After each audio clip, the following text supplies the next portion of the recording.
ada tanya. Yang bagus itu kalau sang suami ingin memberi banyak, kemudian saya katakan jadi dulu segini, itu bagus Pak. Itu bagus. Tapi yang terjadi kan justru sebaliknya. Suami mengatakan jadi dulu, istri mengatakan segini dulu. Ini karena kita tidak memperlakukan khulil afwan, beri maaf. Cukup kira-kira dengan contoh apa nih? Kisah ini, pokoknya kaidahnya khulil afwan. Ya, kaidahnya khulil afwan. Ya, saya juga alhamdulillah berhasil datang di sini karena ada sifat pemaaf saya. Bila akan kamu nampak bantu ini. Ya. Apalagi masjid disebut biasa sumpah. Gimana kira-kira? Alhamdulillah ya. Ada dengan izin Allah. Ya, benda mati yang menuntun kita sampai ke tempat ini. Alhamdulillah. Ya. Maka kalau seandainya saya terlambat datang, ya sudah 6:30 belum terlambat datang, maafkan itu ustaz yang terlambat datang. Itulah contoh-contoh muamalah dalam kehidupan kita. Khulil afwa, beri maaf. Ya, beri maaf. Kira-kira kalau kita paham ini kaidahnya, ini muamalah yang khulil afwa, Pak, tidak masalah. Tidak ada masalah dalam kehidupan kita. Kita akan berhak untuk membuat sebuah buku yang berjudul Usratun bila masyahid, keluarga tanpa masalah. Dan ada buku yang judulnya begitu, Pak, keluarga tanpa masalah. Tapi kalau aku tahu, angkat tangan di sini, Pak, ada tak di antara kita di sini yang sudah berkeluarga tidak masalah? Ya, gunanya apa? Angkat kita, berani kita, tak perlu malu-malu. Nah, maksudnya itu bebas apa yang bisa lebatkan akbil aja. Ya, bahannya itu biar menjadi jelas bagi kita semua bahwa ternyata siapapun kita tidak pernah sepi dari masalah. Jangan kemudian di mana Ustaz tadi berarti dia masalah Ustaz. Ini jadi itu masalah. Ya. Setiap kita ini punya masalah, dan Allah berikan kita ujian ini dalam sisi-sisi tertentu. Ada yang diuji dengan keluarga, ada yang diuji dengan utang, ada yang diuji macam-macam. Ada orang yang susah dalam keluarga, alhamdulillah, akrab-akrab dengan anaknya, akrab-akrab dengan keluarga. Tapi di sisi lain ada lagi ujian. Jadi ternyata keluarga tanpa masalah itu hanya sebuah judul buku belaka. Tidak ada itu, Pak. Karena ketika Ustaz yang ada dapat itu, ada Ustaz yang baca Usratun bila masyakil, keluarga tanpa masalah. Tiba-tiba itu Ustaz yang ada katakan ada Pak. Berarti Ustaz yang ada yang tanpa masalah. Maksudnya tidak ada orang yang tidak punya masalah dalam kehidupan kita. Tidak ada orang yang tidak punya masalah dalam kehidupan kita. Kapan kita selesai masalah? Kapan selesai masalah? Ketika kita berhasil menginjakkan kaki kanan kita masuk ke dalam surga, semenjak itu selesai masalah kita. Semenjak itu selesai masalah kita. Kita ini semenjak lahir sudah punya masalah. Ya, kita baru lahir masih kecil punya masalah. Untuk dirawat oleh orang tua kita. Begitu kita besar-besar, kita punya masalah, butuh perhatian orang tua kita. Begitu kita beranjak remaja, ada masalah, sudah berpikir bagaimana menikah. Kita menganggap bahwa pernikahan itu bersolusi berkaitan dengan masalah pemuda. Saya dulu, ya sebelum menikah saya bilang ini masalah saya sebenarnya, karena belum menikah. Begitu saya menikah, ternyata belum selesai juga masalah. Belum selesai. Saya pikir dengan menikah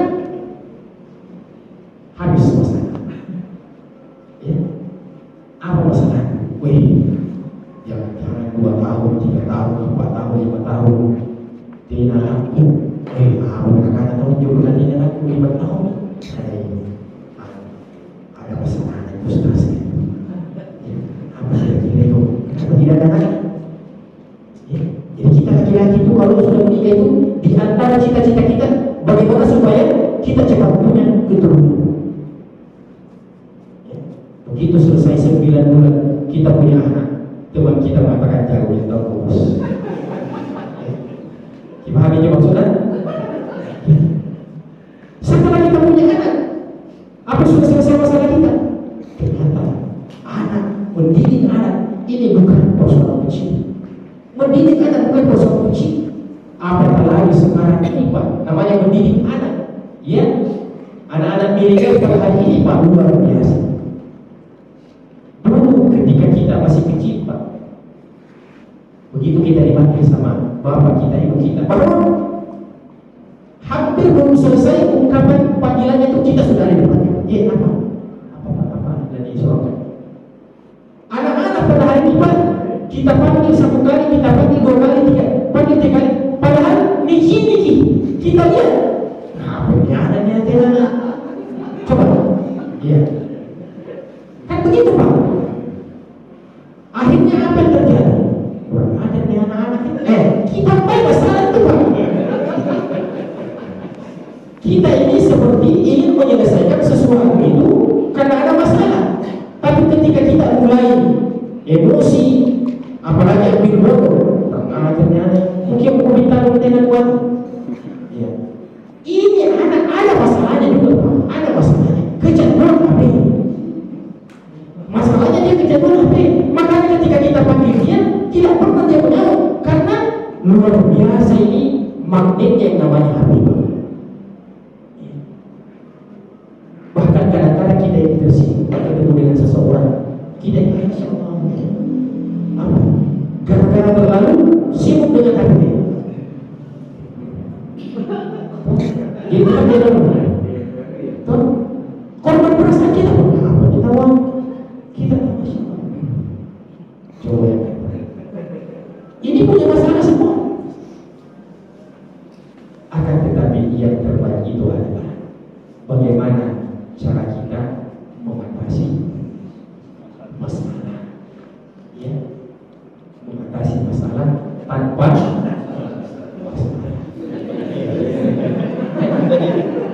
Banyak juga yang kemudian, ya, pertama masalah itu, ya. Apalagi kalau sistem yang diberlakukan adalah sistem ribawi, itu omong kosong itu mengatasi masalah, bertambah masalah. Kalau kau melakukan pelanggaran bertambah masalah. Baik ya Mas. Saya detik siapa nih? Saya ada berapa menit? Ya?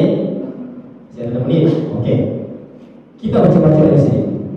Fala yukallifu ma la tasmahu bihi taba'ihu bal yashkuru min kulli ahadin ma qabalahu min qawlin wa fi'lin. Prinsip yang benar adalah mensyukuri apa saja yang kita dapatkan perlakuan dari saudara kita, dari istri kita, dari suami kita, dari anak kita. Iya. Ada baru-baru video saya baca Pak, saya di dalam bahasa Arab. Kita ini sebagai seorang orang tua terlalu idealis kadang-kadang terhadap anak kita. Pokoknya Jonathan harus sempurna. Terkadang realitanya tidak seperti itu. Terkadang realitanya tidak seperti itu. Terutama kita yang punya anak. Maka saya selama ini menginginkan anak saya pokoknya yang paling ideal, yang paling ideal, yang paling bagus. Dia tuh hafal Quran, dia tuh ranking 1, dia tuh akhlaknya. Pokoknya kita mau semuanya. Ya. Akan tetapi nasihat ini dari seorang ulama mengatakan iqbalil birra al-yasir min ibnik. Terimalah kebaikan sekecil apapun dari anak. Terima kebaikan sekecil apapun yang dia lakukan dari anak. Jangan terlalu ideal. Kaki tinggi dulu juga standar. Pokoknya minimal ya jika mau mesti dibahas undang-undang jika mau mesti memilih undang-undang tidak berhasil ya. Boleh memberikan motivasi akan tetapi kita juga harus menjadi orang yang realistis yang harus melihat realita dan keadaan dalam kehidupan kita ini. Banyak hal-hal dalam kehidupan kita ini terjadi itu karena kita tidak mengamalkan khudil afwa, beri maaf. Semua kita ini mendahulukan sifat ego kita. Ego inilah yang sesungguhnya menutup pintu untuk mengamalkan daripada khudil afwa. Kemudian wa tansyarahu lahu suduruhum, hati kita, jiwa kita itu berusaha untuk lapang, berusaha untuk lapang, baik dalam omongan-omongan orang, baik dalam pelayanan orang. Ya, alhamdulillah, saya ini sudah bersyukur disembuhkan air. Tapi sebenarnya saya disembuhkan air ini, Pak. Ini sudah ada unsur memberi maaf kepada jamaah di sini. Ini biasa minum tak lebih susu, tapi alhamdulillah dikasih nanti. Syukur alhamdulillah. Ini sekedar menghidupkan contoh, bukan berarti sehari kan lebih susu. Ya, itu contohnya. Ya itu contohnya. Jadi masalah itu Pak pernah lagi persoalan nasi. Ya. Kita syukuri apa yang ada, alhamdulillah. Kita syukuri alhamdulillah. Jadi lebih baik kita bersiap untuk seakan-akan tidak mendapatkan, ternyata mendapatkan, alhamdulillah, daripada kita siap untuk sempurna ternyata kita tidak mendapatkan pelayanan itu yang terbaik. Kita kadang-kadang sebelum nikah ingin istri kita yang begini, begitu juga perempuan suaminya ini begini, terlalu idealis, akhirnya mengalami kekecewaan ketika berada dalam rumah tangga tidak seperti apa yang dia bayangkan. Itu karena kita tidak memiliki sifat daripada khudil afwa, memberi maaf ketika kita berinteraksi dalam kehidupan kita ini. Mencapai penggalan kalimat yang pertama, baru khudil afwa. Dua ini wa'mur bil 'urfi wala bil 'adli. Bisa kita tanya itu siapa? Ya? Iya. Insyaallah ya, saya tidak akan melewati waktu ya, karena saya juga ingin ya dimaafkan insyaallah. Iya. Wa'mur bil 'urfi. Perintahkanlah untuk berbuat yang ma'ruf. Perintahkan untuk berbuat yang ma'ruf. Bi kulli qawlin hasanin wa fi'lin jamilin wa khuluqin kamilin lil qaribi wal ba'id. Jadi berbuat baik itu, perintahkan berbuat baik yang berkaitan dengan perkataan yang baik, yang berkaitan dengan tindakan-tindakan yang baik, yang berkaitan dengan akhlak-akhlak untuk orang jauh atau untuk orang dekat. Faj'al ma ya'ti ila an-nasi. Contoh berbuat baik itu, contoh, bukan ini semua, contohnya saja. Yang pertama, berbuat baik itu contohnya imma ta'limu ilmi, mengajarkan ilmu kepada orang lain, itu sudah memerintahkan untuk berbuat baik. Jadi ketika kita membuat acara pengajian yang seperti ini sudah contoh wa'mur bil 'urfi, perintahkan untuk berbuat baik. Bayangkan luar biasa pahala kita, Pak. Kalau ada satu atau bahkan satu kalimat, dengan kalimat itu membekas pada diri kita. Coba Pak, setelah kita kembali ke rumah nanti, coba mulai amalkan itu. Yang pertama, penggalan pertama, khudil afwa. Biasanya kita datang, apa nanti Pak? Makan malam ini, tidak Pak? Ya. Usahakan malam ini kita datang di rumah dengan sabar, tidak minta apa-apa, ya, berbuka manis di hadapan istri kita yang selama ini kalau tidak ada ngomong, wih, bapaknya masya Allah, dia ngomong, dia senyum apa? Oh, ternyata baru-baru mendapatkan nasihat wa'mur bil urfi dari Ustaz Wahid. Gak patut mapahan kaki Pak. Gara-gara kaki sampai kaki, alhamdulillah kita mulai berakhlak baik terhadap istri-istri. Bagaimana sang istri dapat memahami hal itu? Jangan juga ketika kita ini sudah turun, di satu sisi tidak mengerti. Itu juga harus kita seimbangkan. Kadang-kadang ada orang yang sudah terlalu baik pada orang itu, dia tidak mengerti bahwa sesungguhnya dia sudah dimaafkan banyak. Yang jadi masalah dia tidak memaafkan sesamanya, ya orang lain. Karena sudah masuk waktunya mas sekalian. Intinya al-urfu itu, al-urfu segala sesuatu yang kita sepakati baik, baik perkataan, baik perbuatan, yang tidak ada pelarangannya di dalam agama, semuanya itu masuk dalam kategori al-urf, al-ma'ruf yang baik. Apa saja berkaitan dengan kebiasaan, berkaitan dengan tradisi, ya apa saja, maka itu masuk dalam kategori wa'mur bil urf. Menyenangkan hati orang lain itu wa'mur bil urf. Bahkan ada saya pernah salah seorang syekh ketika ketemu dengan kami, itu kan kalau orang Arab memberi salam Pak, sikap maupun dalam kata assalamualaikum, kan kamu nyuruhna Arab, assalamualaikum. Tapi tiba-tiba dia datang ini, dia buat salam yang sama dengan salamnya orang Indonesia Pak. Makanya saya heran. Ternyata dia sering mendengarkan kita di sini kalau memberi salam, ya, Assalamualaikum, ya kan? Itu salah itu Pak. Tidak ada dalam salam itu Waalaikumsalam garunya berapa? Tidak ada. Tapi tidak apa-apa. Ya, saya juga tidak memfatwakan ini boleh atau bagaimana. Tapi ada unsur keakrabannya gitu. Ada unsur keakrabannya. Waalaikumsalam, ya. Assalamualaikum. Kalau belajar bahasa Arabnya kapan nih? Ya. Waalaikumsalam. Ya.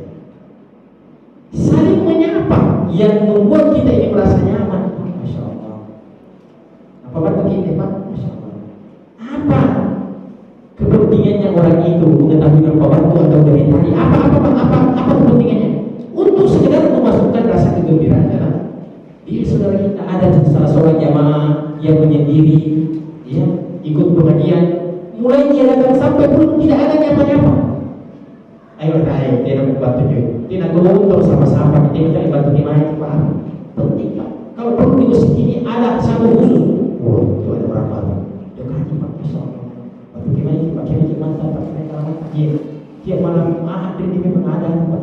Oh, rasanya apa Pak? Itu masuk dalam wa'mur bil urfi, dan insyaallah ya pada kesempatan yang lain, apakah saya menyempurnakannya atau Ustaz yang lain, kita bisa menjelaskan dan mendengarkan penjelasan daripada ayat yang begini. Kita cukupkan. Subhanallah wa bihamdika, asyhadu an la ilaha illa anta, astaghfiruka wa atubu ilaik, wa alhamdulillahirabbil alamin.